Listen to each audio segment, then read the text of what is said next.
Cricket মানেই যেন উত্তেজনা, সেই উত্তেজনার সৃষ্টি হয় ক্রিকেটারদের ব্যাটিং কিংবা বোলিংয়ে।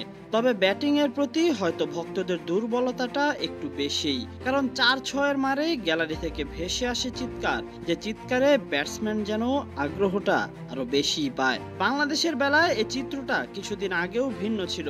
পারভেজ ইমন ও তানজিদের দারুণ ব্যাটিংয়ে বাংলার ছেলেরাই এখন ছক্কা হাঁকানোর বেলায় সবচেয়ে বেশি পটু। তবে একজন যেন পিছিয়ে আছেন সব দিক দিয়ে, যিনি হয়তো চাইলেও তার ব্যাট চায় না, তিনি বাউন্ডারি হাঁকান একটি 6-এর সাহায্যে। না হলে কি শত ওয়ানডে ও টি-20 মিলিয়েও পূরণ হয়নি ছক্কার অর্ধশতক। এতক্ষণে হয়তো বুঝেও গেছেন কাকে নিয়ে কথা বলছিলাম বাংলাদেশের সদ্য সাবেক কাপ্তান নাজমুল হোসেন শান্তর কথা। ওয়ানডে ও টি-20 মিলিয়ে শান্ত খেলেছেন 102 ম্যাচ, তবে সেখানে শান্তর 6-এর সংখ্যা কেবল 45। ধারাবাহিক শান্তও হয়তো 6 থেকে নিজেকে দূরে রাখতেই পছন্দ করে।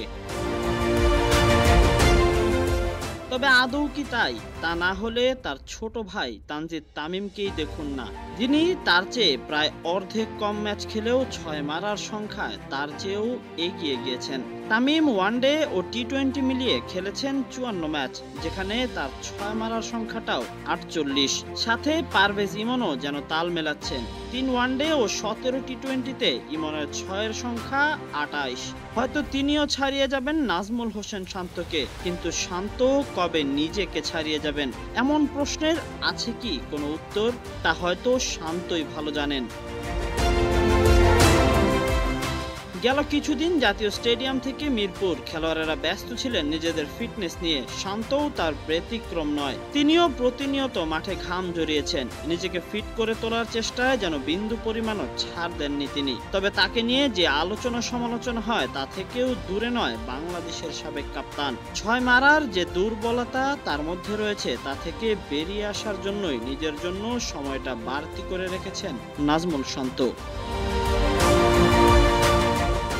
গতকালও তেমনটাই দেখা গিয়েছে। কোচ সোহেল ইসলামকে সাথে নিয়ে নিজের বিগ হিটিংয়ে চেষ্টাটা ভালোভাবেই চালাচ্ছেন এই বাঁহাতি ব্যাটার। কারণ সামনেই এশিয়া কাপ, তিনি দলের সাথে থাকবেন কিনা তাও হয়তো নির্ধারিত হবে তার এই প্রস্তুতির উপর। তবে 6 মারার যে কৌশল তা হয়তো জুলিয়ান উডের কাছে সবচেয়ে বেশি শিখতে চাইবেন তিনি। সুযোগ পেলে হাঁকাবেন 6, গ্যালারি থেকে ভেসে আসবে তার নাম, এমনটাই তো প্রত্যাশা থাকে সব ক্রিকেটারদের, তাই না? তার জন্য যে পরিশ্রম করছে, তার ফলাফলের জন্যই যেন এখন তার অপেক্ষা। Tahsin Ahmed, C sports.